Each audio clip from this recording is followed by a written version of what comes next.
three. Yes! Here's quick release three. Got it!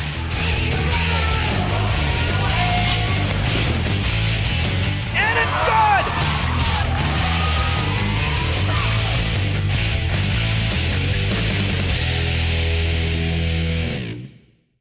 We've hit the road for the round of 32 in girls D1 basketball playoffs. The Durfee Hilltoppers and the Bridgewater-Raynham Trojans squaring off for the third time this season. Hello again, everybody. I'm Evan Massoud, joined by Brendan Kelly. We're here on the campus of Bridgewater State University.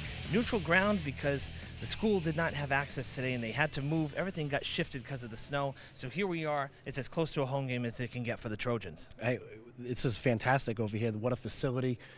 Great atmosphere for the playoffs. I know it's a road game, but it kind of feels like a neutral site game. I mean, you get a chance to play at the college facility. This is fantastic.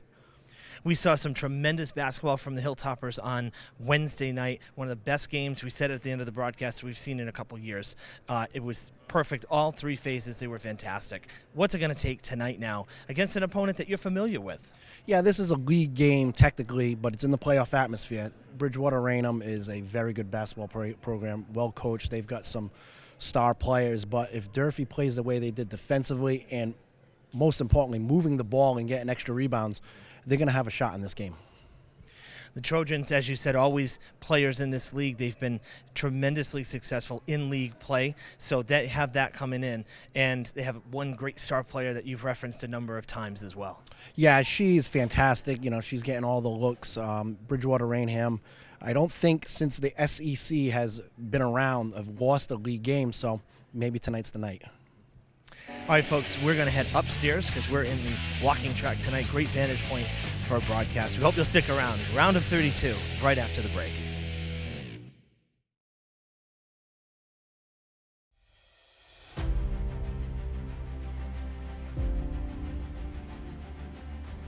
I'm Mike Labossiere, Watuppa Reservation Forester.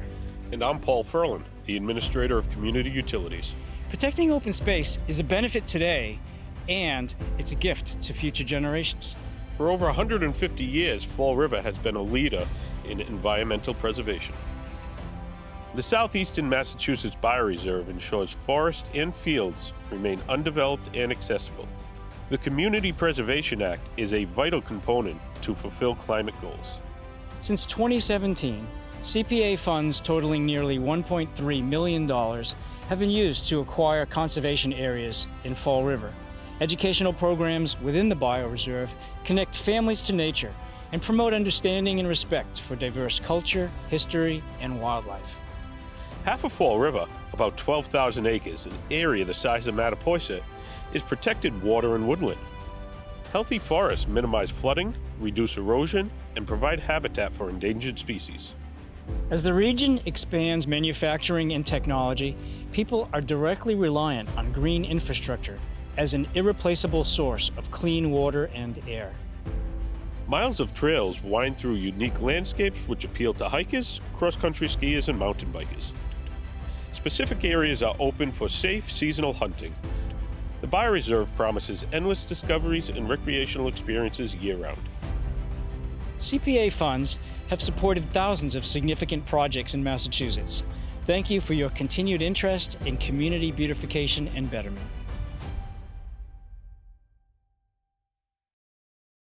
Hello, my name is Laura Ferreira, the Director of Traffic and Parking. During a snowstorm, your safety is our first priority. At times, a parking ban may be necessary to ensure access for emergency vehicles and to allow plows to clear streets. A general rule is park on the side of the street opposite the fire hydrant.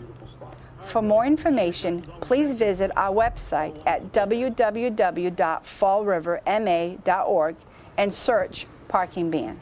In addition, you may call the Mayor's office at 508-324-2600 or the Office of Traffic and Parking at 508-324-2123. New England weather can be unpredictable.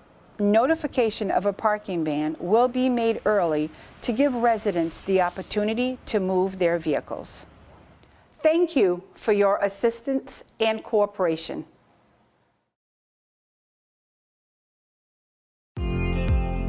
Fall River Public Schools has opportunities for positions in multiple areas for people looking to work with the next generation. Come grow with our team. We have openings for teachers, paraprofessionals, and teaching assistants, and other educational support positions available. We are also looking to fill operations support positions such as custodial, security, and food service. We offer competitive salary and benefit plans. We have rewarding work available in our 21st century schools and learning environments. Come grow with us. Please contact the Human Resources Department at 508-675-8420, extension 53708, or see our postings on our website at fallriverschools.org.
Welcome back, everybody. We're live at the Tinsley Center at Bridgewater State University for the round of 32. Hilltoppers at 16-5 after Wednesday's win, the 26th seed against the Bridgewater-Raynham Trojans, who come in as the 7th. They haven't played yet. They got the bye in the prelims, so this is their first playoff game at 17-3. And, you know, Brendan, just being here, college gym, take nothing away of, you know, the refurbished field house at Durfee, but there's something special. You're not going to play on a groomed wooden court like this in this kind of facility every day. This is special to have a playoff game in a college facility. Personally, I feel like this is another home game. The Bridgewater State graduate. I spent a lot of time in this gym as a student, but it's an unbelievable facility. Obviously, I'm very biased being a B-State alum, but this is awesome for the kids. This is one of the nicest courts they'll probably ever play on. And the Trojans start with possession. Brendan, why don't you take the starters for the Hilltoppers? So the Hilltoppers, number 4, Julia Hargraves at the point guard. Number 1, Jada Holly, a senior. Number 14, Maggie O'Connell at one wing. Landry Karen, number 22, senior captain. And number 24, junior captain Maya Hayes Paulette. The traditional starting 5 for Durfee, which they've gone with most of the year. For the Trojans, captain number 2, Natalia Hall Rosa. Number 4, Libby Cronin. Number 12, Brenna Woodbury, who just dropped that 3 to open the scoring. Captain number 23, Reese Bartlett. And number 24, Jenna Michitono. Thrown away, Trojans ball. Playing in this type of atmosphere right now, it's going to take a little bit on both sides, you know, specifically Durfee as the road team. Just got to keep things close early. Don't let Bridgewater-Raynham off to a super fast start. Durfee's off and starting in a press right now, which they've been fantastic with. They just about get a steal. Karen, it was literally just off the fingertips, couldn't reel it in. Hall Rosa with 2, and a quick 5-spot put up by the Trojans. That was a big-time move by Hall Rosa. Great touch off the glass. She's a guard. She's the biggest player on the floor, but she's definitely a guard. She moves well. She has a fantastic touch around the basket. She's a big-time player, only a junior, too. Remember, folks, too, this being college, the painted arc, the 3 is actually the white line that was added for this game. So the high school three-point line is the white arc inside the paint. So a little bit different. Don't be confused if you see a shot from inside the gray that goes for 3. So that was obviously a modification that had to be done prior to tonight. Yeah, the floor has since been redone within the last couple of years, and in that time, the NCAA three-point line moved back a little bit. So the old floor had both, but when they redid it, it was just the current NCAA three-point line. So they had to put tape down today to play. I know when we were speaking on Wednesday, there was no tape or three-point line on the floor. It was going to be a little bit of a challenge. Yeah, for high school, that is. The other thing, too, I think visually, and you can see both Durfee and Bridgewater-Raynham have done a couple of them. Deep shots aren't what they used to. It's a common practice now in basketball, but, you know, you look down on the line and you see that dominant line a little further than you normally are. Sure. That ball was tipped. The turnover gives the Trojans the ball back. Great press, and it's going to be our first foul. Maya Hayes-Paulette really putting a lot of pressure there on Cronin, but eventually getting tagged. Durfee definitely trying to start off their defensive intensity. They full court press both opportunities they've had, and right there, there's good ball pressure. Yeah, I mean, you know, we kept talking about Monday night, how balanced a win, I keep saying Monday, Wednesday night, how balanced a victory that was for the Lady Hilltoppers. Some of the best basketball we've seen all year and maybe over the last couple years. But, you know, I don't know you can expect to see 60-something points tonight. Both games have been very low scoring as Maya Hayes-Paulette tries to put up the layup, gets a second look at it. Second look doesn't go. Big time reach by Holly and one. Boy, you had to work for that. That was, first off, on the defensive end rebound, and they're pushing the ball up the floor and getting second opportunities. Holly's come to play right now. I was very impressed with her on Wednesday, her aggressiveness around the basket. That was a big one right there. You're going to have to make these type of shots. We got 1 out of 3, which is fine, but when you're around the basket, you're going to have to make them. But that's a great get. Get that first basket for Durfee. Missing on the end one, but it does get the Hilltoppers on the board, as you said.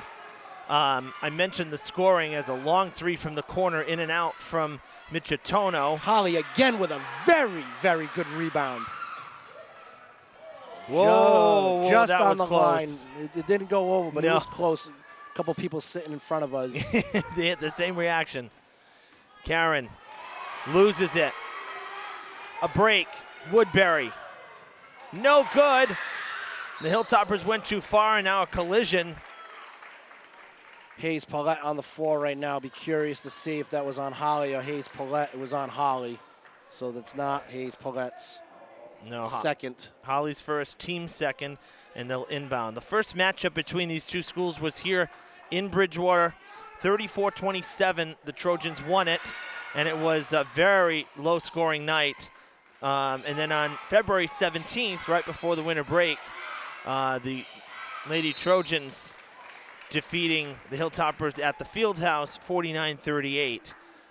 But both games, you know, winnable games for Durfee, not games that were total blowouts, as Karen now gets hit with her first foul. 3 for the Hilltoppers. They did not have any foul trouble the other night, but tonight 3 here in the first 4 minutes. We talked about it the other night, how impressed we were with the lack of fouls in Durfee's intensity defense. Right now they're very intense defensively. 3 for Bartlett. That was deep. That was at the college level 3. 8-2. You know, the other thing is Durfee did not trail on Wednesday in the prelim game. And, you know, when you're constantly leading and you're leading by a lot, obviously you have a little more freedom to do what you want to do. Hargraves was set up, O'Connell there was set up at the college 3 and then tried to take it in, no good. And Hall Rosa with the rebound as she takes it back. Weaving her way, and another foul. It looks like Karen's going to get hit with her second. Great job by Durfee, collapsing, making it tough, but that's where Hall Rose is at her best. Busting it up the floor, taking the ball right to the rim, strong, under control. 2 shots for Rosa.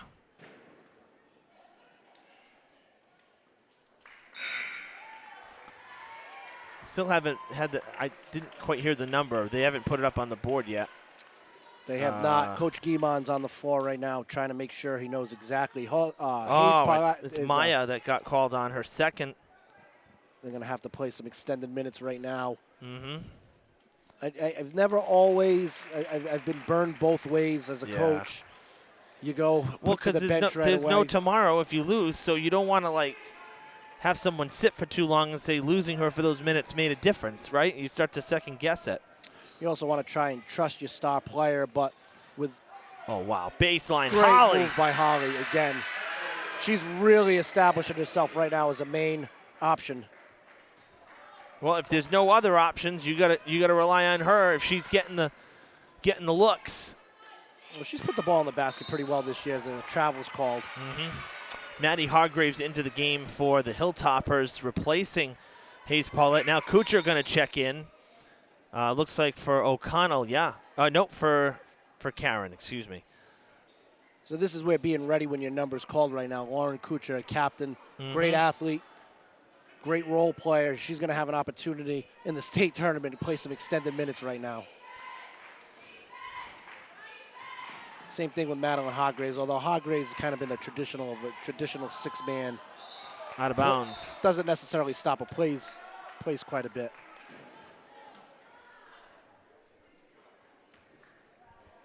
Durfee in an aggressive 2-2-1 right now. Trojans move the ball very well. They're getting it to Hall. Rosa was tipped. Great defense. That's an unbelievable pass. And it's going to go out of bounds. Great look by Madeline Hargraves trying to hit her sister in stride just a little too much. That was like on the soccer field right there. That was a great through ball. And that's a tough break, too, because you got the defense. You know, you got the stop. Another trap. Again right now. O'Connell. Beautiful pass. Great job by Maggie O'Connell. Really establishing itself right now. For the first time, Bridgewater-Raynham looks a little hesitant on their press breaker. Oh, snuck through. I thought they were going to have it again. Taken in the air by Holly. Holly slows up. She's trapped. Finds Kuchar. Kuchar gets fouled. Great job by Durfee of not getting too emotional with the scoreboard and what it looked like. Early on, Bridgewater-Raynham made some shots. They're technically the home team, and they should. But Durfee's really, their bread and butter is defense right now, and they know when they're there, they have an opportunity. Foul on Pisewicz. BR's second team foul. And you're right, you know, the scoreboard thing, you got to be careful and not get too overwhelmed by it because the defense is the thing. And it seems like the Hilltoppers have already made some changes and some adjustments defensively over the last 3 minutes where they've been able to get these steals. A little quicker to the ball. Not afraid of these long passes. That is going to be off the mark. Batted away, and Durfee with the rebound on the miss from Bartlett, who already has one from downtown. Hargraves, blind pass to O'Connell, and it's taken away. Well, the last couple of possessions, Durfee hasn't gotten what they wanted. They're really doing a lot of positives. Forcing Bridgewater-Raynham to kind of play at the pace that Durfee wants, being the aggressor pace-wise. It's a late foul. Coach Karen not liking it. Wow. 5th foul already for Durfee. Well, for crying out loud, I mean, Woodbury was well past the defenders when the whistle came. Holly's second. So now Holly is going to have to play with 2 right now. Durfee's going to have to do a real good job. This is where bench players are going to come in and play right now, being ready to all the hard practices all year, being ready for these situations. 1 for 2 at the line is Woodbury. BR 2 for 4 on small sample size. Durfee's done a good job despite being undersized. Bridgewater-Raynham is significantly bigger, which is nothing new to Durfee, period. But Kuchar, long 3 is no good. The stretch from O'Connell can't reel it in. It goes to Pisewicz. Under a minute left in the first quarter. This is where O'Connell's at her best right now. She is just a pit bull defensively. I wouldn't want to have to try and dribble the ball against her. Hilltoppers got the turnover.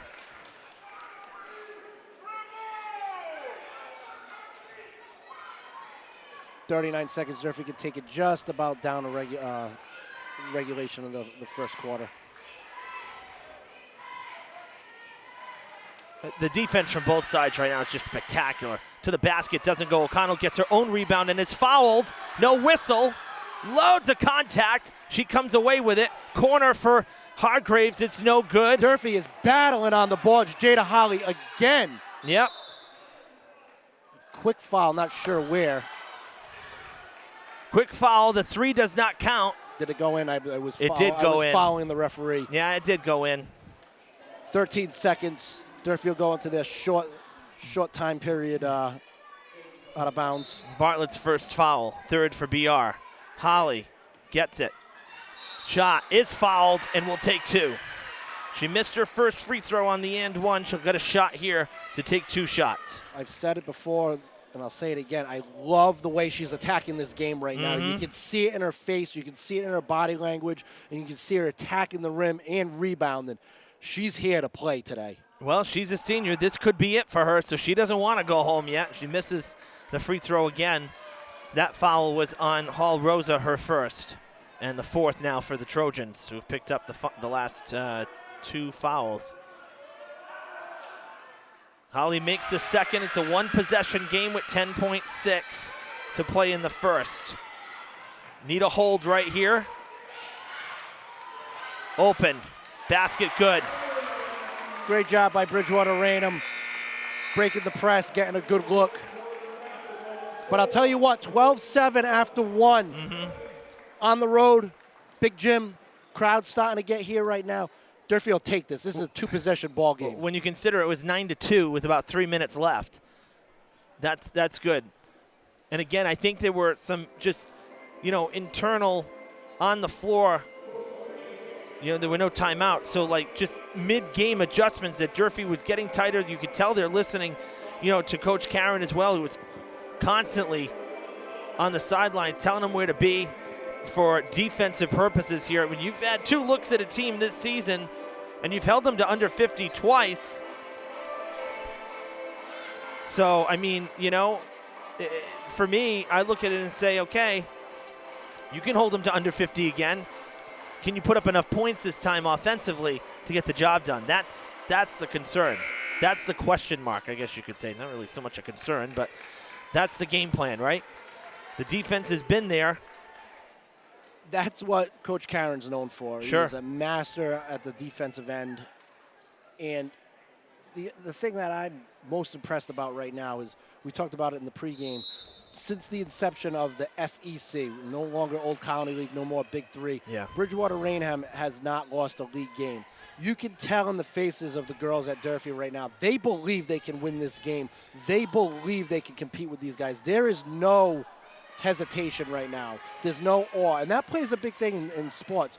Everybody knows right now there's so much information out there. They know Bridgewater-Raynham hasn't lost a league game, but Durfee, not worried about it at all. Loose ball. Jump ball should be the Trojans' ball this time, because Durfee started with possession. But again, Durfee getting the defensive pressure in the corner, forcing the loose ball. Diving on the floor, getting the tie-up. Hall Rosa has some space. Wide open. Long three from Bartlett. That's the second one that she's hit from that range right now. Passing across to Kuchar. Kuchar, baseline. And out of bounds, travel. Hesitated a little bit there once it she is. Turned the corner. I lost sight of the official. I got a post here. It's like sitting at Fenway Park, you never know where you get obstructed viewing. They didn't put that on the ticket here. Great passing from the Trojans. Roy puts it up and in for two. A quick 5-0 run for BR and the lead up to 10. In the opening minute of the second, Holly has it blocked. Great block by Hall Rosa, really showing her length. Coach Karen's going to go back with Maya right now. Going to have to play with two, both her and Jada with two. They're going to have to be leaders out there. It's been done before, play with multiple fouls. Hargraves with the touch, did not touch the top of the backboard. Bridgewater-Raynham They think it did, but it did not. We'll take it. No, it hit the front. It didn't bounce off the top. There's a rubber gasket all the way around.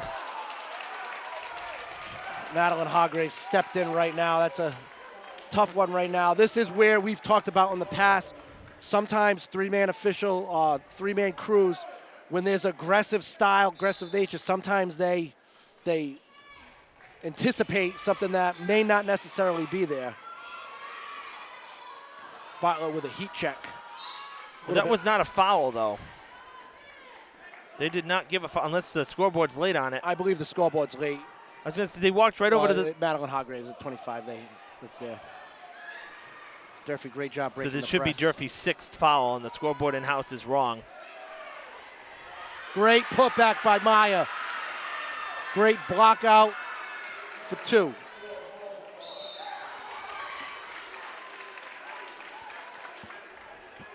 Madeline Hargraves now going to have to play with 2. That's her 2nd foul. This is the nature of this type of defense, though, right now. Bridgewater-Raynham, again, they're a little bit bigger.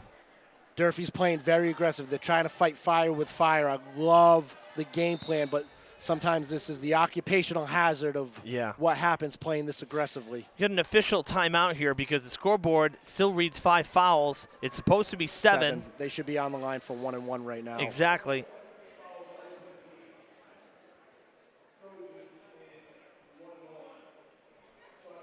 And Margaret does not look stressed one bit because she has nothing to do Margaret had with it the right. scoreboard. Margaret had it right as she... Margaret doesn't have anything to do with scoreboard at home either. She's not the one pressing the buttons. Margaret has it right as she mostly does. Oh, yeah. Very confident Old, look. reliable.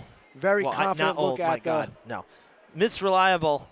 Margaret is as much a Hilltopper as anybody you've ever met. It's going to be cool for Margaret and for Jeff and Jameson as well. Margaret started with Jeff on the boys' side in 2007-ish. And here we are again, at this, and she loves it right here. There's nobody better than her when it comes to this stuff. The amount of volunteer hours that she gives, the red and black that she bleeds, it's cool. First free throw made, so Woodbury will take another on the 1-1. 6:12 to play in the half, and it's going to be free throws the rest of the way here until the break for BR. So the Hilltoppers got a limit. I'm still not sure why the foul totals. I'm curious if Durfee's going to stay aggressively in that man-to-man.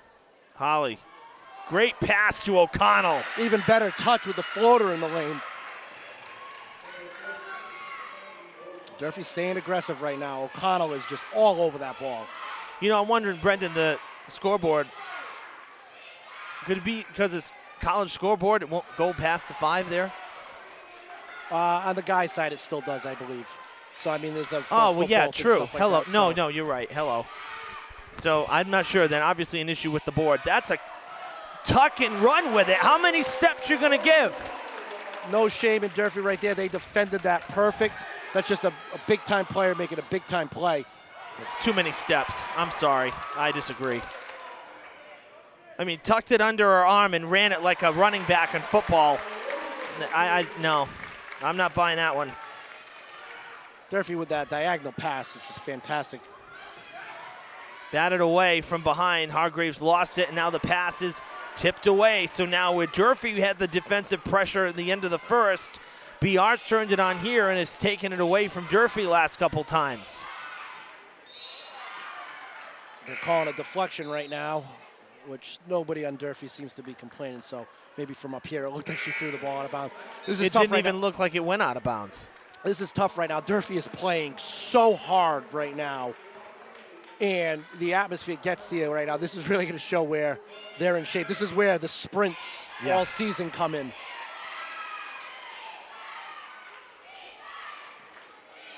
Back outside, Bartlett open, wants a third, has it. Shooting the ball well. Excuse me, that's Flaherty. My bad. Flaherty into the game. Her first from downtown, and the lead is 12. Unlike the games we've done the last couple times, even going into the regular season, this isn't a fly-by first half. 4 minutes, 21 seconds is a lot of time right now.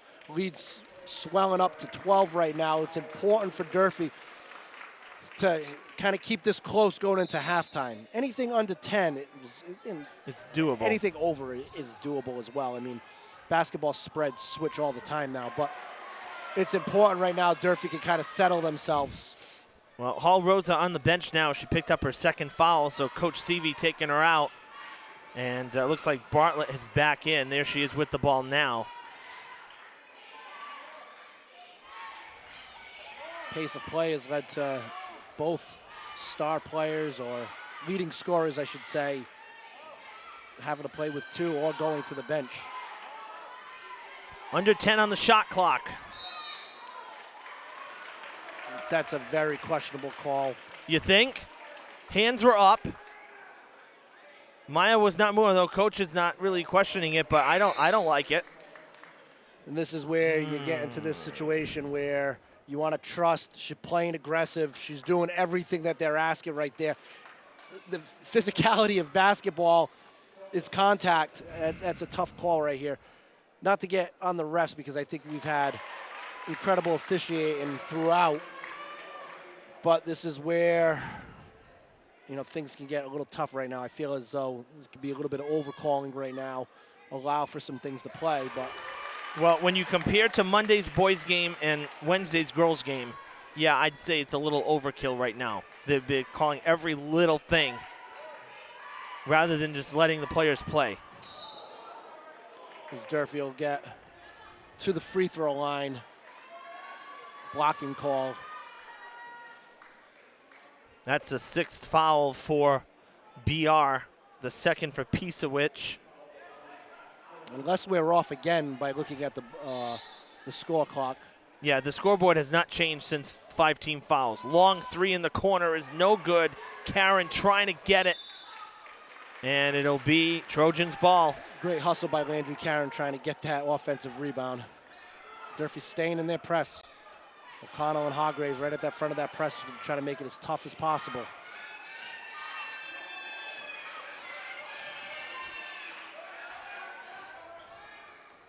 Quickly around the perimeter, now down low, spin move, Michitono.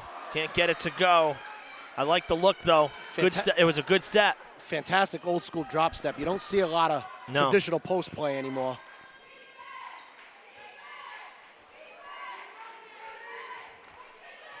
Bridgewater-Raynham, solid man-to-man right now, playing a little bit off Durfee.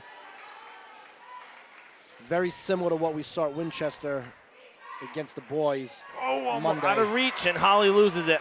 Tough pass, a little high. She got away with trying to hustle for that play, too. Those are usually ticky-tack fouls that you can catch from over hustling. She did a good job of not catching her third. Karen trying to reach from behind. That's no good. Holly picks it in the air. Hargraves, Julia taking it back across the emblem. Her sister to her left gets the pass. We're in full closeout time right now. Durfee, see if they can chip away at this. Tough shot, all ball, great block. Holly gets it back. Hustle play, puts it back in. What a great half by Holly right now. It's really offensively doing a good job for Durfee. It was a great block from Bartlett, too. Well, this is where you see the height, and both these teams, you see, and they're playing so hard. Both these teams are in incredible shape. Yeah. Speed-wise, muscular-wise, and you see where and Julia Hargraves is going to get called for, I think, something that did not need to be called, and I don't want to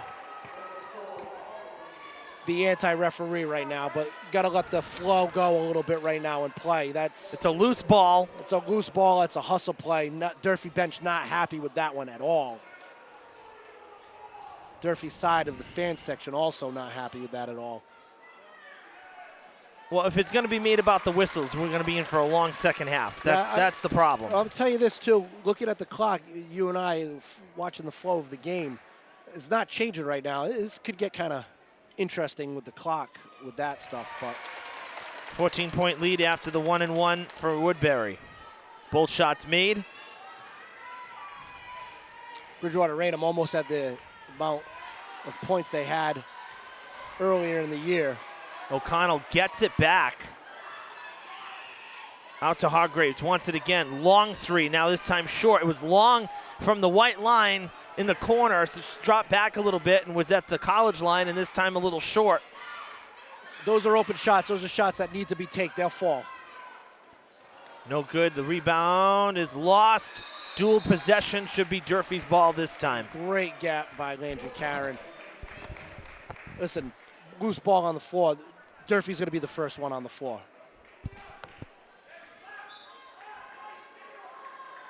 Durfee right now in a dire need of a basket right now. Get some positivity going into halftime right now. Durfee in an old school 1-4 low. Final minute of the first half, 29-15 BR. And as you said, Brendan, Durfee in desperate need of something from the field. Well, they'll get 2 free throws as O'Connell will go to the line for the first time for 2. Durfee, again, they're not really worrying about the scoreboard, which I like right now. I mean, it's natural for high school athletes, that's for any athlete to look at the scoreboard right now. You see that you're down, but Durfee's had the same effort the whole game right now. They're not getting frustrated. They haven't shot particularly well. No. But they haven't shot it well yet. Every shot's been so highly contested, and that's another challenge. Oh, the name of the game this time of year is defense. Emily DePina coming in right now, close out. Sophomore coming in for both shots missed. Closeout minutes. Tough trip to the line for O'Connell. Hilltoppers have just 1 free throw in 5 chances tonight so far. BR is a little better than 50%, about 66%. They've had more shots because Durfee's been in bonus. 3 from the corner is long, right into the hands of Hargraves. Shot clock is off. Maddie full steam ahead, and a whistle comes in right in front of the scorer's table. Madeline will get a shot at the free throw line, have another opportunity, see if he can get 2 more. 8th Trojans follow the first for Flaherty off the bench. She picks up her first personal, and Maddie Hargraves at the line for 1 and 1. That's a great job. Defensive rebound and essentially taking it coast to coast, right to the rack. And by the way, you're fluttering on a 1-foot margin along the sideline there too, with no room to move. It's just a ball and move right now. We talked about it, freshman right now, but she's been around this a long time. She's not a real freshman when it comes to this type of stuff. Hargraves hit the first. Second shot good as well. Big defensive stance right now for Durfee. DePina's going to have to play guard in the front court. Tough as Hargraves with a great steal. Batted away. Pass thrown away. Loose ball picked up. Control, you got time. 15 seconds and another bad pass. These are just hustle plays right here. They're playing so hard right now. These aren't malicious. These are hustle plays. No, but you don't want to force it either. You got the stop, and you had 15 seconds to play, and now instead you're down another 2. You didn't have to rush it. You're in the zone at the arc. Yep. That's a frustrating 30 seconds right there for me. Sometimes easier said than when you're in the flow and you work it hard and stuff like that. Durfee doesn't have much to hang that. They did not shoot the ball well, but they got a lot of opportunities. And when they were able to set up their defense and when they were able to press a little bit, good things were happening. Bridgewater did what they were supposed to do. The higher seed, this is a good team. Let's not get it twisted. Bridgewater-Raynham got a lot of good players. They play a very tough schedule, but Durfee's right there. And the way point swings shift in basketball these days, this is not the end of the world. Well, they're going to be in the locker room for this full halftime. They're going to talk about it. Coach Karen will have adjustments, I'm sure. There's a game plan and there's a purpose for the halftime meeting here. So I would fully expect that something good will come out of the halftime break as well. These situations right here, this is my opinion, this is where Jeff Caron's at his best, making in-game adjustments, coming out. He's ready for all situations. All right, folks, the halftime clock has started here. It is a 31-17 lead for the Trojans. 9 minutes left in this break. We're going to step aside and we will take that break. We'll see you for the third quarter in just a little while. Stay with us. Watuppa Rowing Center is uniquely located on South Watuppa Pond in Fall River, the only school of its kind in the region, tuition-free and open to all. At Watuppa Rowing Center, we're really looking for you. There's so much potential here, guys. You can be a part of something so cool. South Watuppa is a non-tidal freshwater pond large enough to accommodate a 6-lane race course. For most of the year, we are out on the water, and during the winter months, our rowers head inside for strength and conditioning. I thought it would be a good idea just to try it, and I came here and now I'm stuck, I guess. I love it. We would like to have athletes or kids that want to learn to row, no matter the background, because that is how you get the diversification. This is a sport that can fit anybody who wants to do it. Our schedule is flexible. When you are ready, we are here. We want to make you the best you can be. We're kind of up and coming. What we want is to make sure that rowing is accessible to anybody and everybody who wants to try it. From your first practice to your first regatta, our experienced coaches will be there to support and encourage you. WRC Fight! I've been looking for a new hobby, so I tried it out the summer program and I really liked it. At first it's going to seem real hard, but the more that you do it, the easier it gets. Student rowers learn hard work, dedication, and integrity, vital skills that directly transfer to real life off the water. Crew is the ultimate team sport. Ready and go! When we get in that boat, we know we all have to watch out for each other, make sure we're all doing our jobs, because each part of the boat has their own job. And if you're not doing your job, then someone else is going to suffer. Rowing can be another course to higher education. You might even be eligible for scholarships. Our goal for us as coaches, right, is to build that foundation right now, get those kids, get high school kids, get middle school kids that might like to do it, and hopefully they love the sports as much as we do, that they want to take it to the next level. At Watuppa Rowing Center, there is so much to see, so much to learn, and so much to love, and it's right here where you live. For more information, visit our website at watupparowingcenter.org.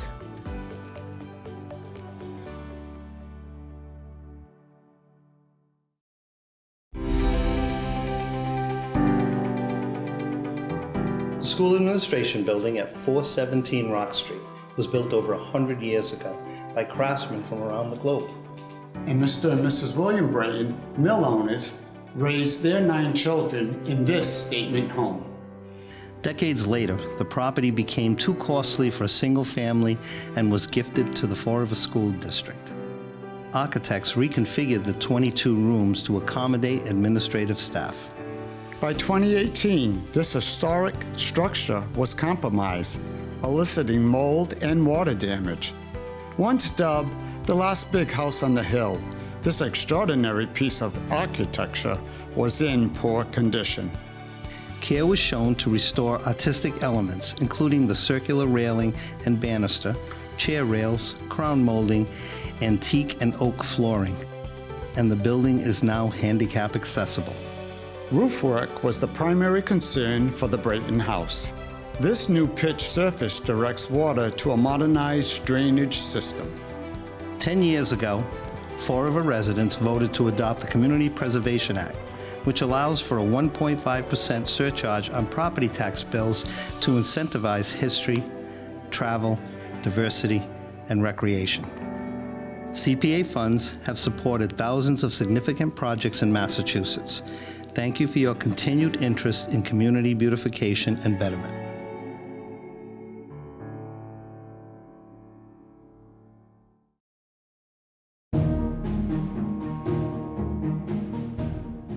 Hi, I'm Kristen Cantara Oliveira. I'm a member of the Community Preservation Committee and the Historical Commission.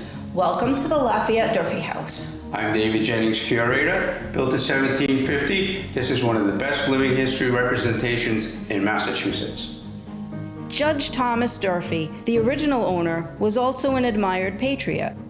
Judge Durfee made sizable purchases of equipment and weapons to outfit Revolutionary War soldiers, including his own son.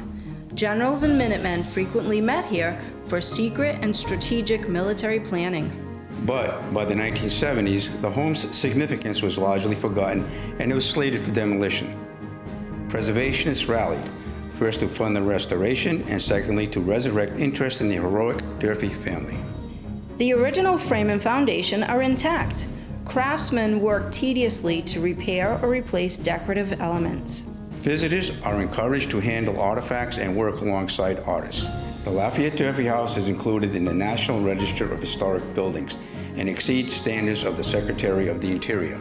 However, time continuously ravages the one-of-a-kind structure.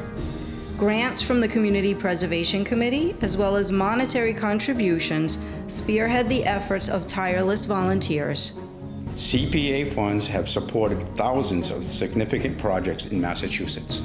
Thank you for your continued interest in community beautification and betterment.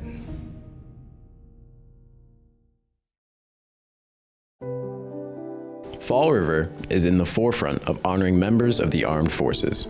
The Community Preservation Act funded upgrades to the Veterans Memorial Bicentennial Park.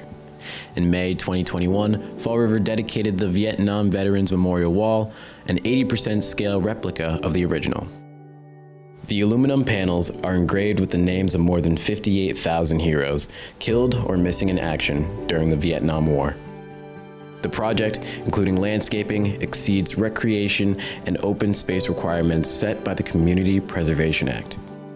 10 years ago, Fall River voters approved a 1.5% surcharge on property tax bills to incentivize history, travel, and diversity. $310,000 was designated to build this powerful tribute, which has become a location for reflection and healing. The park is now fully handicap accessible and is open to all at no cost, dawn to dusk. CPA funds have supported thousands of significant projects in Massachusetts. Thank you for your continued interest in community beautification and betterment.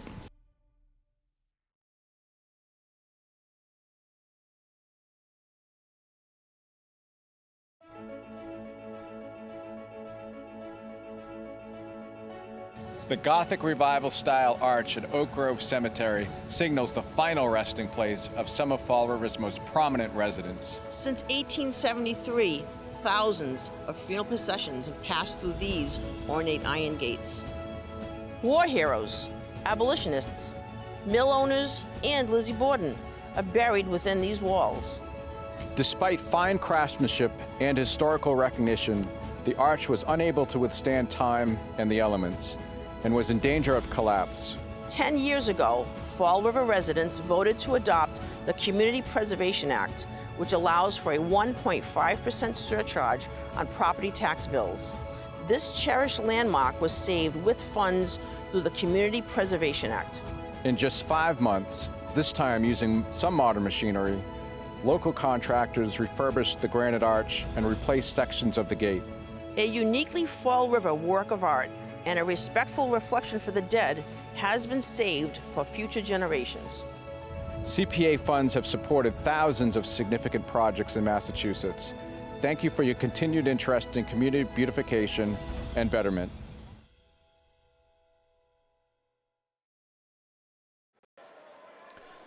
Welcome back to Bridgewater State University, the site of the round of 32 matchup between Durfee and Bridgewater-Raynham. Third quarter about to begin. The Trojans will have possession. They are the top seed between the two here. And, you know, Brendan, we were talking during this halftime break that really Durfee just could not have shot any better when you think about it. You know, play defense, I'm sorry, any better. It's the shooting that's been a challenge because BR is big, number one. And number two, we know Durfee is not the strongest offensive team. Defense is where they win their games. Talk about game plan execution. I don't think they could have executed their game plan any better on the defensive side. Yeah. Durfee, sometimes it happens in basketball. You struggle offensively, and Bridgewater-Raynham really did a good job on their defensive man-to-man, but also they're big. Setting for three, had a while to set, actually. Hargraves with the rebound. DePina in the game. Yeah, curious, as I was thinking right now, Emily DePina starting off the second half. Maggie O'Connell on the bench just came out of the locker room. Yeah. She played the entire first half. She plays so hard right now. Hope she's okay and ready to go. She's actually sitting there talking with Kelly Mahoney, now getting up. Our trainer, Kelly, is here. So something may be bothering now. She just left. They just went behind the curtain here on the other side of the court. Holly with a great pickup on the loose ball. Durfee will get. Nice job by Holly. What an effort. And DePina now going to get trapped a bit. And the bad pass. Holly's going to have to play smart, as she couldn't have played that any better without picking up her third foul, making it tough and causing a miss. Kick ball. Going back to Emily DePina, primarily a JV player this year. Here we are. This is what I love about high school sports. You know, you get to these type of situations, you do and try anything. Players have to be ready to play, be ready to be inserted into meaningful minutes. Emily's ready. I had her in class today. She was very excited, very happy after the win the other day. Bartlett just got tagged with her third foul before the ball was put in play. DePina off the glass, no good. And it looks like Coach Seavey wanted a change, but play had already started, so Bartlett still out there for the moment. Rosa can't get it to go. Her height, though, will she get the rebound or not? And a jump ball is called. Durfee, the definition of gang rebounder right now. 4 Hilltoppers in the mix right there. Right up Coach Karen's alley, the way they like to play. Gang rebound and physicality. Score at a standstill right now.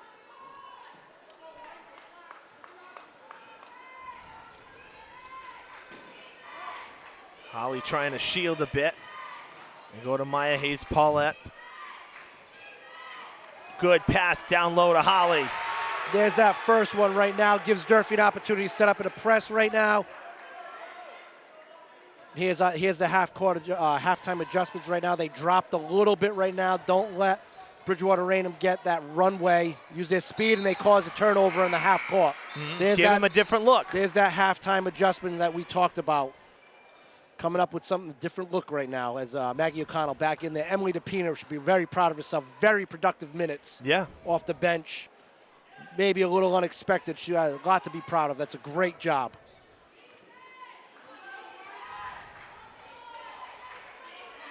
That's on the line for 2. It's no good.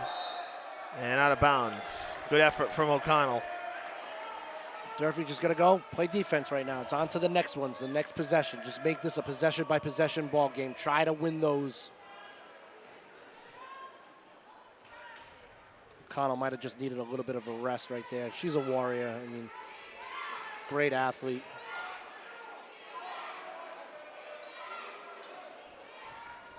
Quickly covered up on a possible 3 and a foul and 1.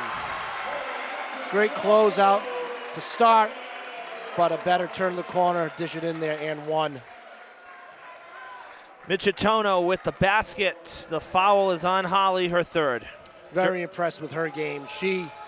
We don't see a ton of it anymore. She just old school tough around the basket, finishes in there. Now we got a little bit lively now in the gym, a little bit louder than we've had right now.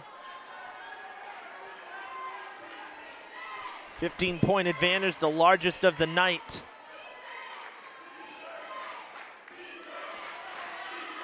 Karen puts it up, no good. Draws a foul, though. It'll be the second for the Trojans.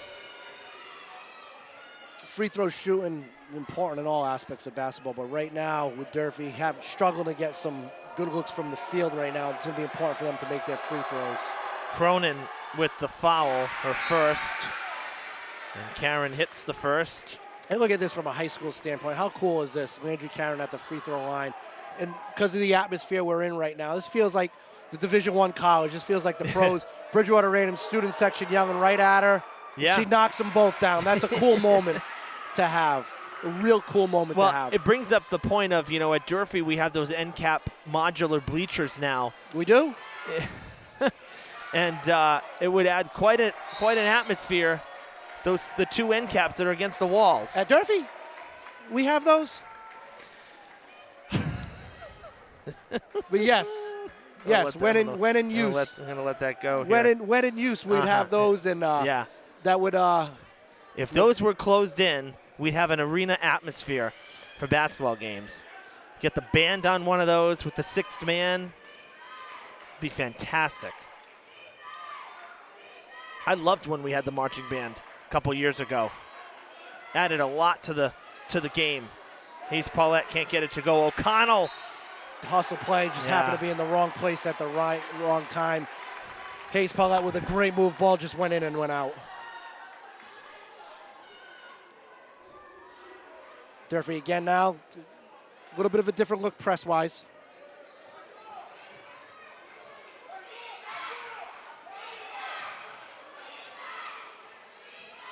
Making Bridgewater-Raynham think a little bit. Bridgewater-Raynham very patient offensively. Very rarely do they chuck one after the first pass or two. Great touch by Landry Karen. Out of bounds, but it forces an inbound with 12 seconds left on the shot clock. So they'll inbound from the near side. Plenty of time in this game right now. Durfee's, again, their affect right now. They're not. Oh, it was real. I thought that was going out. And now Holly called on number 4. A tough foul. Her fourth foul right now. This is going to be tough. Madeline Hargraves entering the game right now. Holly's scored quite a bit for Durfee right now, but she's bringing so much to the game right now. Now you have 12 minutes left to go. My gym teacher math right there. She's going to have to sit for a little while right now. This is a little too long. The rebound goes to the Trojans, and a foul from behind. Karen is going to get hit now with her second.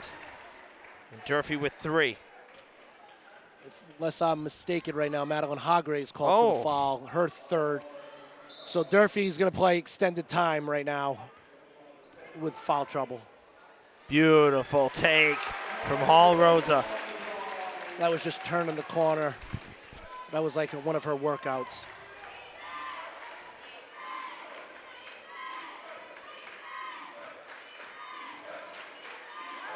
Pass to Hayes Paulette. Great won't go. pass off of a curl.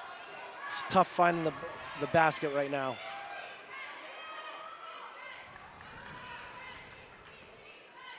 Outside, open, 3. Got it!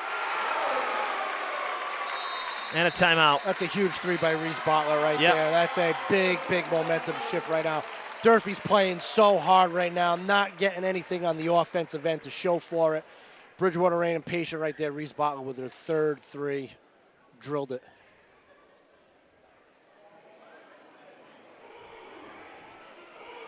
So that opens up the lead to 18 points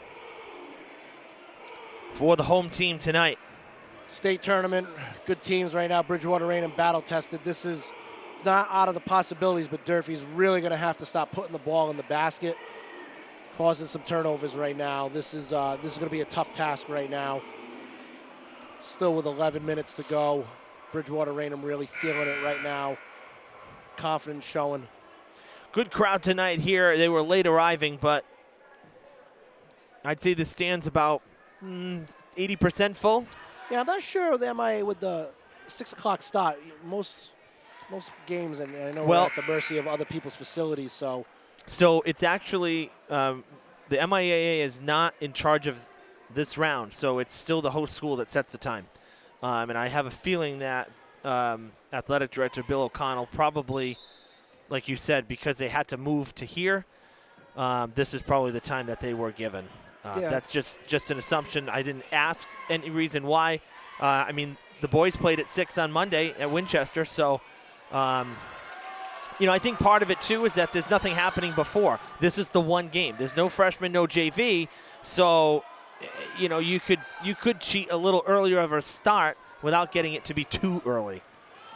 Yeah, 6 o'clock's not 6:30 when they've played. People getting out of work, rushing on a Friday. But like you said, it is what it is.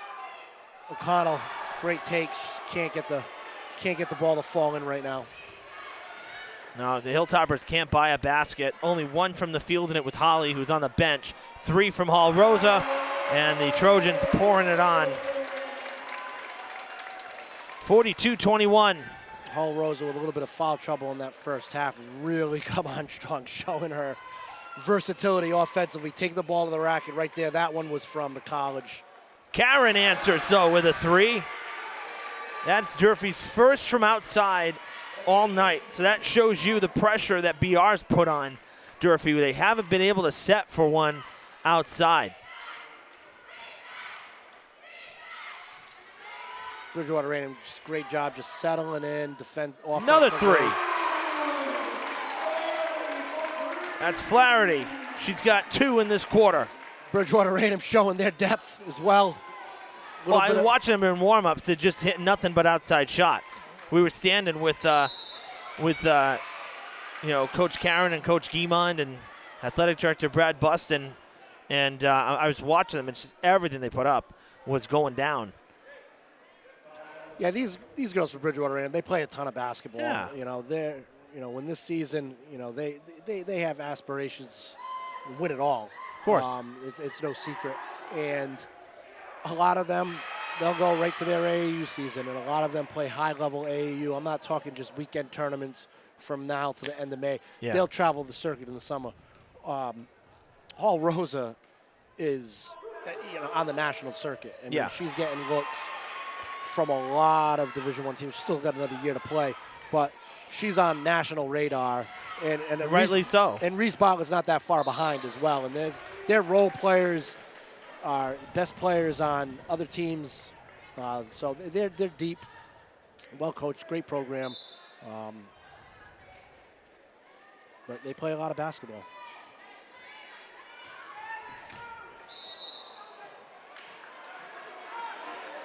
Hargraves a little slow to get up right now. Yeah, you heard the thump. Kind of landed awkwardly there.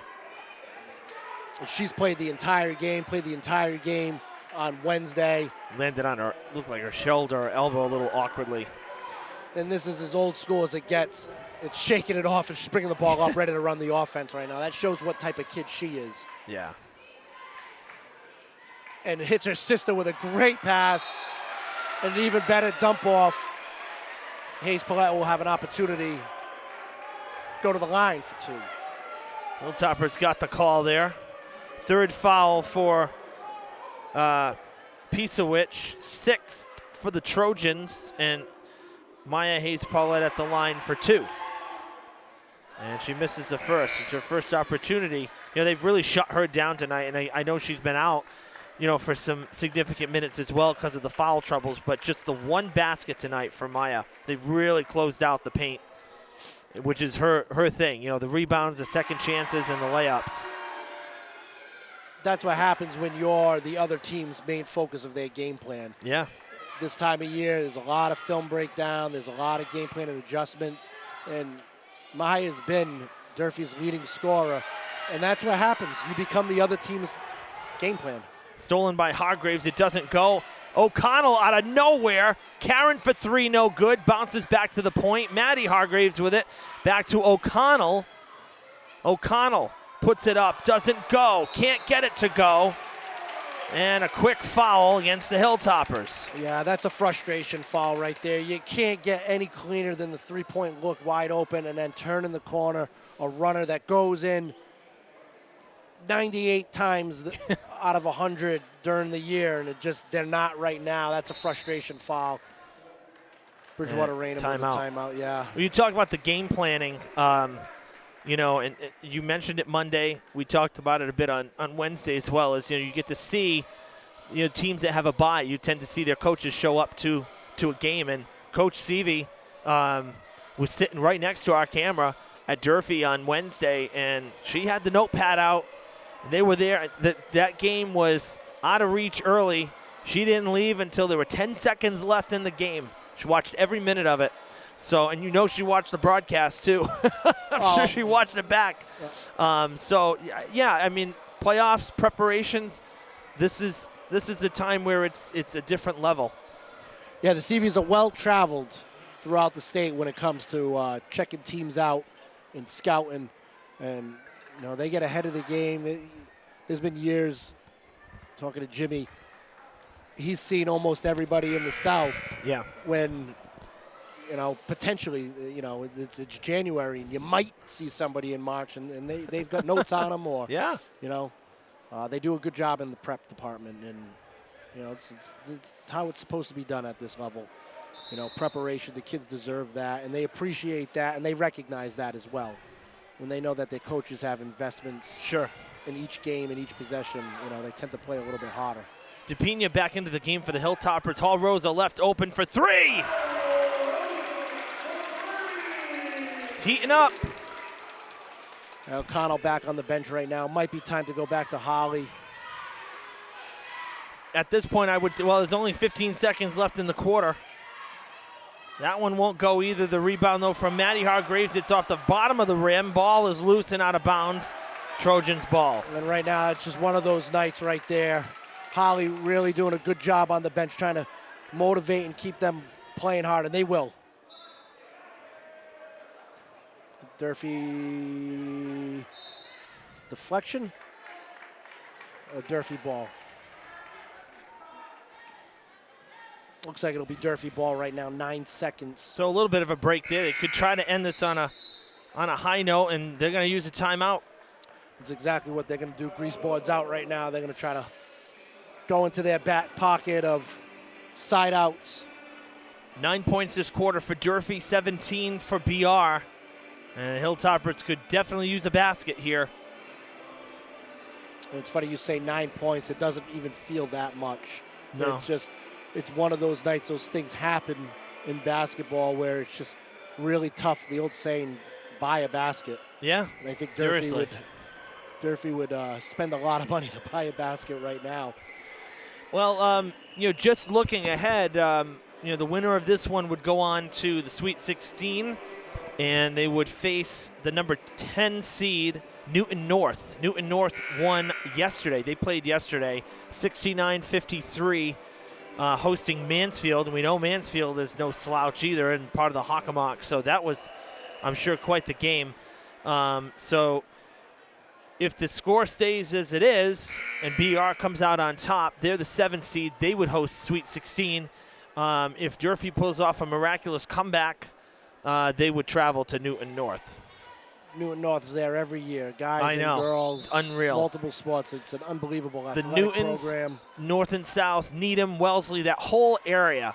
How many times have we gone up there for games? It's unbelievable. In my coaching career, specifically at Durfee, there was I feel like, 10-year stretch where we went up there, boys basketball, girls basketball, boys volleyball. Yeah.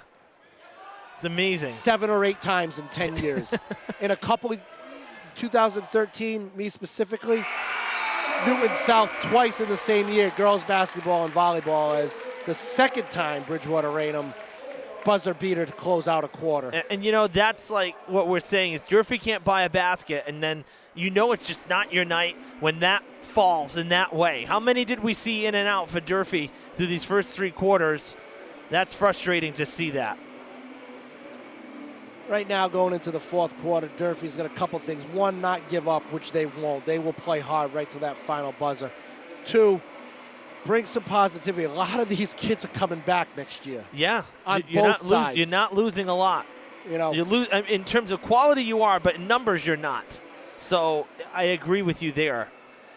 Yeah, this has the potential to hopefully in the next couple of years with a lot of Madeline Hargraves freshmen, this sophomore, Emily DePina is sophomore, Julia junior, a lot of players coming back, Maya. Maybe this is round 1 goes to Bridgewater-Raynham, and right now is bring it forth. Stop building for hopefully a round 2 and 3 later on down the road. Right now, 24 points right now is a lot, and good teams like Bridgewater-Raynham don't just give those back. But Durfee's play hard, a lot of momentum going forward. Well, I'll tell you that quarter, the scoring was Hall, Rosa, and Flaherty. The 2 of them combined for 4 deep balls, and that's really the biggest difference because really nobody else had points. The first half, BR was spreading it out. So again, defensively, Durfee's done everything they possibly can. But this time the outside shot hurt him, and they're set for another one here, and it's no good. Kicks back hard, and that's a foul on Hargraves. Hargraves just battling right now. She hasn't sat down all week. Her second, team 5th. Yeah, going back to the long ball, three's more than 2. Yeah, and if it starts to fall and you're getting the looks, you got to take them. Hall Rosa was 15. Her teammate Flaherty with 13. Hargraves draws the offensive foul, playing real hard defensively That's the 7th foul for BR. And it's the 3rd for Hall Rosa. Well, the Diamond Lady Bengals lost by 5 points at home on Wednesday night while we were on the air at Durfee, so they're out of it. Interesting, the hockey score, Diamond lost 6-4. Dartmouth ended up moving on, and they got trounced 11-0 to Duxbury in their next round. So, yeah, they did beat Diamond, but they're gone. I thought that was interesting seeing that today when I looked at the scores. So that's going to be Hall Rosa's 4th foul, back-to-back for her, and the 8th for the Trojans. So really, Durfee here, the Lady Hilltoppers, the last team standing. This is great momentum for the program. You know, these girls have played a lot of basketball, got a taste of the tournament last year, and you know, even though this was supposed to play at another high school, it wasn't, and this is a cool experience. Yeah.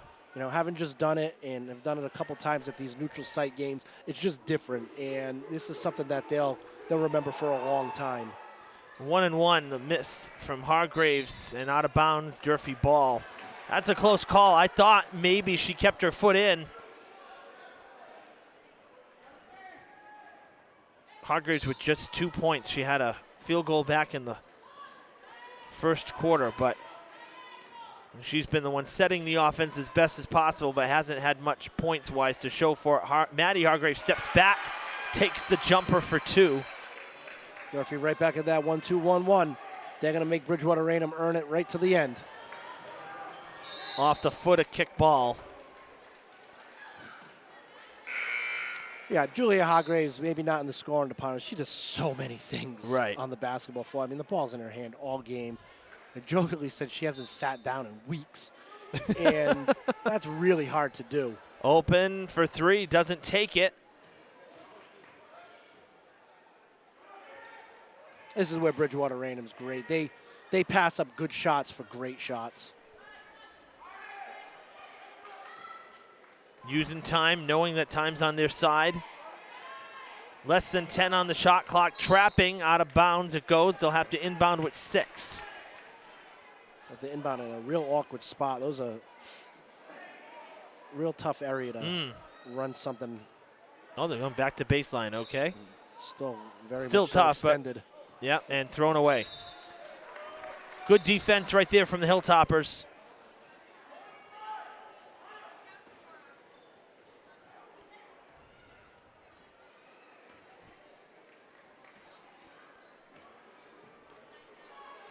Good bunch of fans watching the live stream at home. We appreciate your coverage, your viewership, I should say, of our coverage all season. It's been a really fun winter sports season for us. Thrown away, Hargraves fouled on her way. Number 9 for the Trojans. And Hargraves will take 2 this time as she was in the process of shooting. 4th foul for Bartlett. Durfee try to get that cover off from the free throw line. That one dribbles in.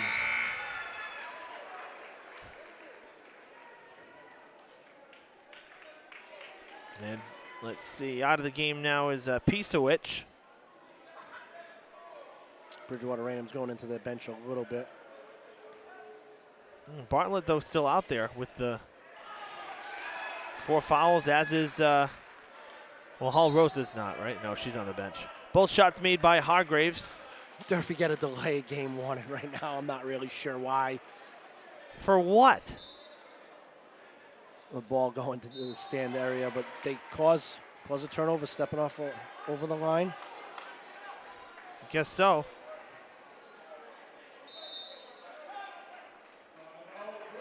Timeout for Coach Karen and the Hilltoppers. I thought I heard him say Bridgewater-Raynham. I'm not quite sure if that is in fact the case.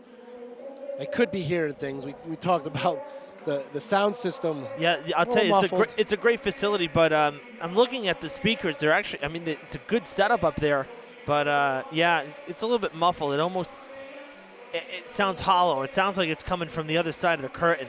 You know what I mean? It's tough to hear what they've been saying, but. Plus, we've got these high-tech headsets on that. And we don't have a problem when Gomes is talking, though, at Durfee. Let me tell you. The voice of Durfee home games. He's done a great job. That's right. The voice of the field house. Coach Gomes getting ready for tennis season, spring sports, 2 weeks away. A lot of variables. You know, if you joined us for Wednesday's game, you heard our halftime report there. We're caught up with Ken Pacheco, our COO of the school department, and there's still a lot of uncertainty with regards to, you know, baseball especially. Softball, they have cuss, so, you know, they're there until. But for baseball, still some uncertainty. So you want to check back with us. Obviously, you know, the rest of March, there really won't be any sports.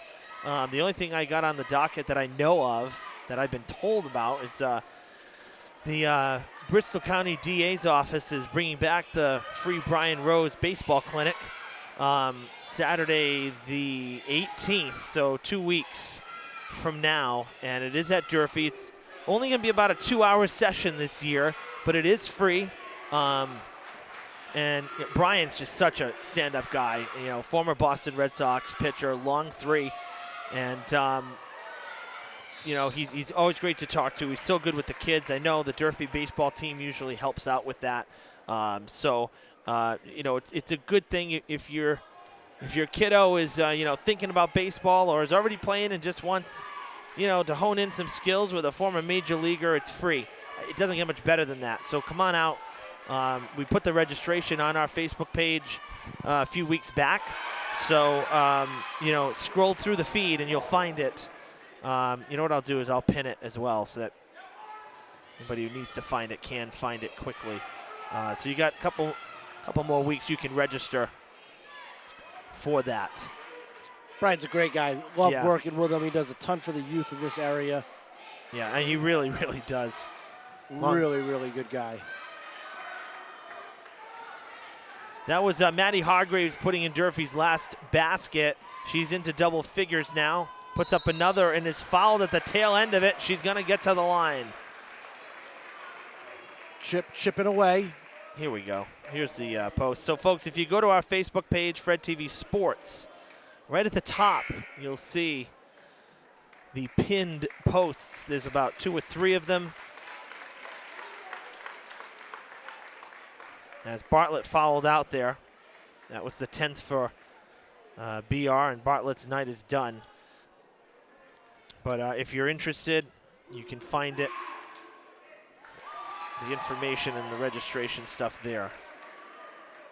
I still can't believe that, you know, we're uttering the word baseball season already. Seriously. I thought it was just Christmas and Thanksgiving and start of school, and here we are in March already. Hargraves knocks both free throws down. Durfee battling right to the end right now. Still 4 minutes to play right now, but they're going to really have to chip a little faster right now as Bridgewater-Raynham does a really good job of settling down offensively. Hall Rosa taking a little clock off right now, giving herself a runway. Jada Holly almost had a steal. She is back in. Almost had a steal there, but unable to hang on to it. 5 seconds on the shot clock. Underneath, Cronin blocked, no foul. Maya Hayes-Paulette with the denial. Holly to the basket. It doesn't go. Fighting for the rebound. And the hustle play right there. You knew that's what was going to happen. And she is done. 5th foul, Durfee's 6th. And Jada Holly done. That's just a frustration. She takes a great rebound. It's a great take. Goes 3/4 of the way down, pops up, and you just try to make a play. And, you know, those are the things that happen in basketball. It's unfortunate, but she has a lot to be proud of right now. You can tell, gathering herself, very proud of her season. Mm-hmm. And I think her best basketball is still ahead of her. I really do. I think she is a next level. level. This was her best season and by I think far. she is a next level basketball player. Yep. This was her senior campaign here. Didn't get much better. By far her best basketball of her high school career. She's going to make her way onto some college campus and going to make a coach very surprised. Karen gets knocked down. Loose ball again. Hargraves grab it. She's going to make sure she comes out on top of that. I love that. Yeah. Kuchar coming in now for O'Connell.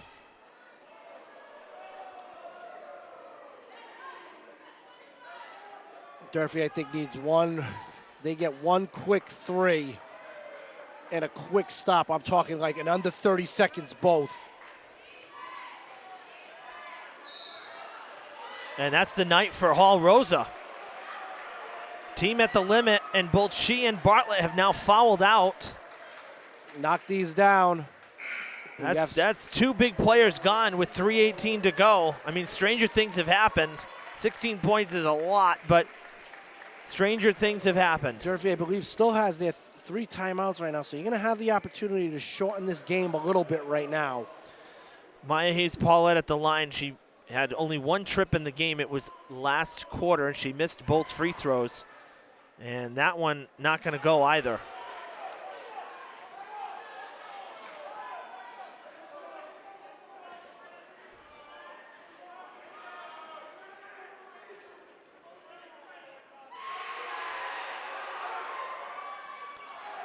Tough trip again, 0 for 2. Hargraves trapping Cronin. Both Hargraves, and now Julia hit with a foul. Her third, Durfee's 7th. And we should be going to the other end of the court now for a 1-and-1. Not the worst thing in the world fouling that deep right now. Just extending the game any way possible right now. It's always kind of been my philosophy. Just keep this clock where it's at right now. See if you can get a couple baskets to fall in place. But Woodbury at the line for 1-and-1. She's hit the first free throw all 3 trips tonight, including 2 1-and-1s. She hits the first here.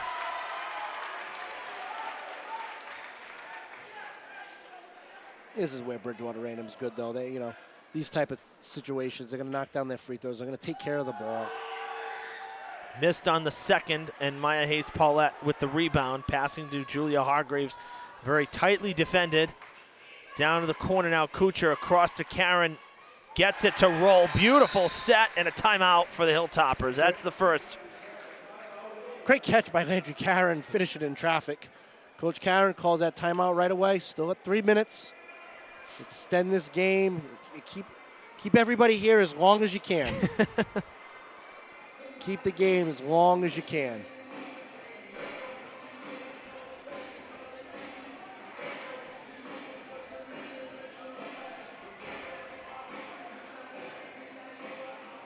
Good to see some Durfee alum making their way up to Bridgewater State today in the stands, showing some support.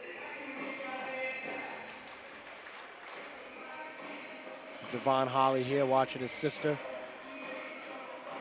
Finishing up freshman year, Bentley University football.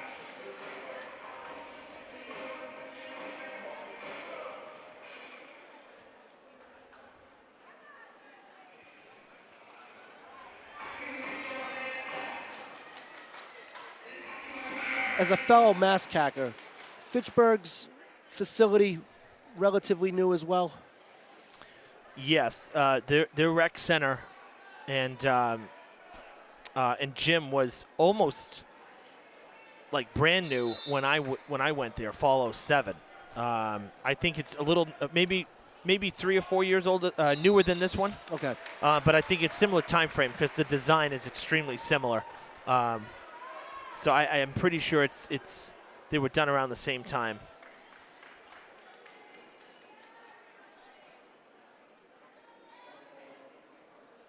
They're going to make Bridgewater-Raynham make their free throws. If Bridgewater-Raynham's going to finish this off, they're going to have to play free throw game.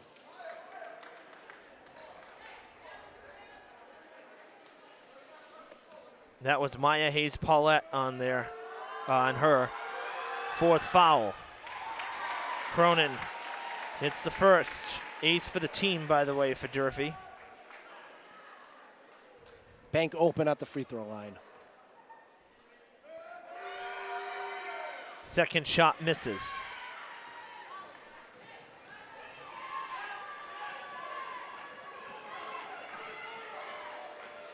Maddie Hargraves trying to get around. Tough shot. Maya Hayes-Paulette with another rebound. Kuchar puts it up, no good. Loose ball, Hayes-Paulette, what do you know? Thrown away though. She got the rebound, but Karen couldn't get there. It was gonna be a tough pass, leaning out of bounds.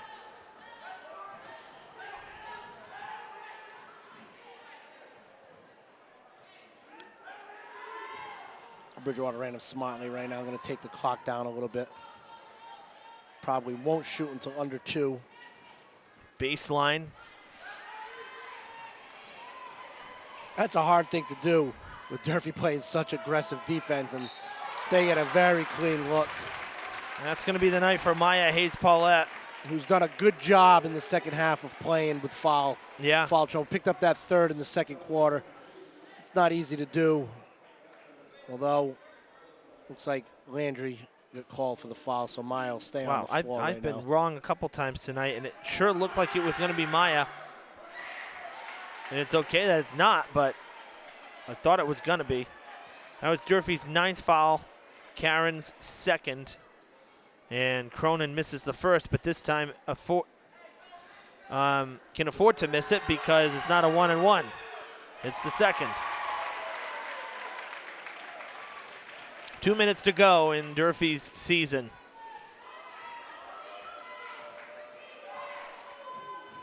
Long 3, no good, and out of bounds. Kind of lost a little bit in the air, might have been deflected.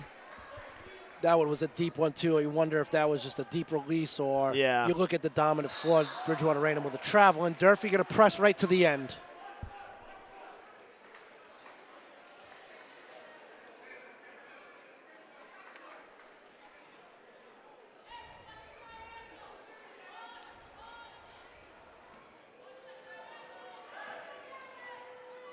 Tough take and a good take for Maya Hayes-Paulette.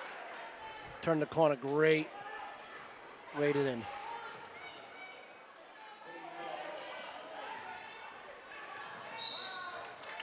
Maddie Hargraves, her 4th foul. 10th for the team, both teams at the limit. Seeing a ton of fouls tonight. Well, Coach Karen, in theory, keep everybody here. Keep everybody in the gym right now. Extend this game a little bit. Yeah, no one's left. The crowd is full. I mean, it's great. Glad to see that. And sometimes with games that are a little bit one-sided in terms of the score, right? People start cheating out early and whatnot. I'm glad to see that no one's left. Well, the kids deserve that. They've worked hard all year. Both free throws are good. They deserve the support right till the final buzzer on both sides. And a timeout. Oh, no, excuse me. Just a quick substitution. Vilmarie Ortega coming in, senior. Drilled a 3 Wednesday. Yeah. Vilmarie, a 4-year player in the program. Never misses a practice. As reliable as they come. You know, she deserves this moment as much as anybody right here. And this is something that she'll talk about for a long time right now, playing here at Bridgewater. Big crowd right now. Getting a chance to get on the floor. This is a special moment for her, too.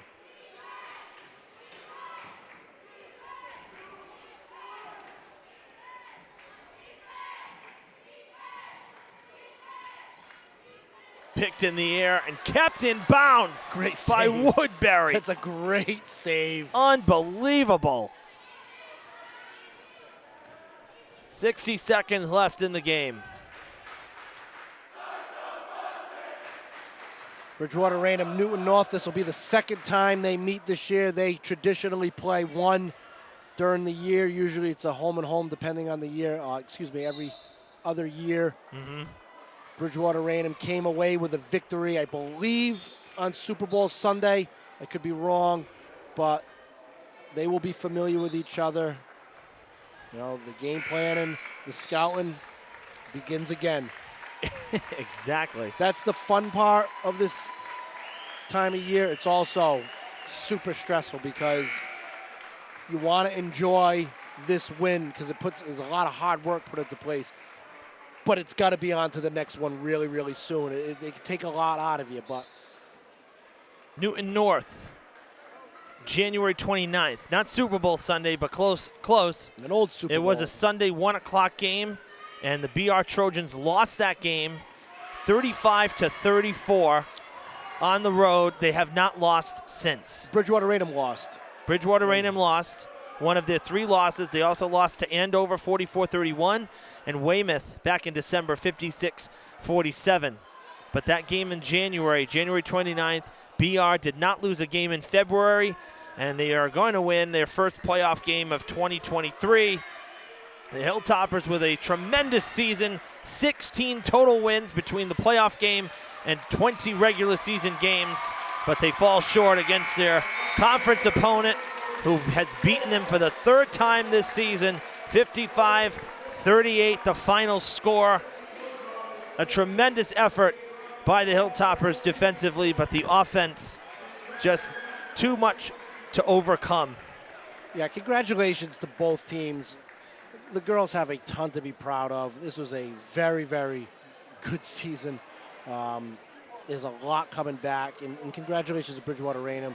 Cheryl Seaver's a good friend of mine. She does a great job. It's a great program. It's not just a great team, it's a great program. We'll be rooting for you next game, and it's a league opponent. Yeah. Very familiar. Coaches are all familiar. Yeah, so great game played. Best of luck moving on, but Durfee's got a lot to be proud of, a lot to build off of. It'll sting for a little bit, but once they hit 24 on the bus, they should stop feeling really happy for themselves on their great season. Well, I always like to find some little weird stat, and it stands out to me here. Obviously, the fourth quarter here, BR had their extended lead, right? Didn't have to push it too hard offensively, but the Hilltoppers never stopped defensively for 32 minutes, and they held BR to nothing from the field in the fourth quarter. Their 5 points they allowed were all at the free throw line. That's just unbelievable. 5-point quarter in the fourth. Yeah. And you look at that, you talk about it from the game. If you can hold BR to 5 points in a quarter, you think you're going to have a good shot at winning that game. Yep. Defense was their game plan. Defense is their mindset. I think executing their game plan, they did it fantastically. They played incredible defensively. They battled through some tough foul trouble, which I thought shows the character of the kids. There were some ticky-tack calls early, though, too, that I was a little surprised. Given the environment, they're not egregious fouls. A little surprising to me. Yeah, I thought the flow was a little tough to start. We were spoiled this week. Great. That's what I mean. Monday and Wednesday, great flow of the right. game. And, this is the longest we've been on broadcast this week. Both games were really fast. They were, yeah. But, I don't think that had anything to do with it too much. Durfee was aggressive, a little bit of foul trouble, but I thought they played through it the best they could. Mm-hmm. Fact of the matter is they got good looks, didn't fall in, and that happens sometimes, and it's nothing to hang your head on. All right, folks, we will be back with you soon. Less than a month before spring sports start. I don't know exactly what we had for our first game. I put some tentative dates out there, but stuff was still changing. Like and follow us here on our Facebook page so that you don't miss anything. Particularly as we get closer to spring, you can subscribe to our YouTube channel as well. Thanks for being faithful viewers through the winter sports season and the fall, but of course as we end this season, we thank our winter sports fans for continuing to watch us, and we will see you for outdoor sports. How nice would that be to get some fresh air? So we're looking forward to that, in a few weeks' time. Until then, on camera tonight, David Montero. I thank our students as well for some of their behind-the-scenes work, especially during the playoffs here. And for my broadcast partner, Brendan Kelly, it's been great having him here. And we'll be seeing you on the court now for volleyball for the boys' season coming up soon. So I'll have to get Kelly Bullier in the booth with me. And unless I get a random invite for baseball, Ev, this is probably the most I've done throughout a season. Anytime. I can't thank you enough, Fred TV enough. I have a blast doing this, and thank you. You bet. I'm Evan Massoud. Folks, enjoy a great weekend. Congrats to BR and congrats to Durfee. We wish BR the best of luck against Newton North in their next round. Enjoy your weekend, and we'll see you for spring sports soon.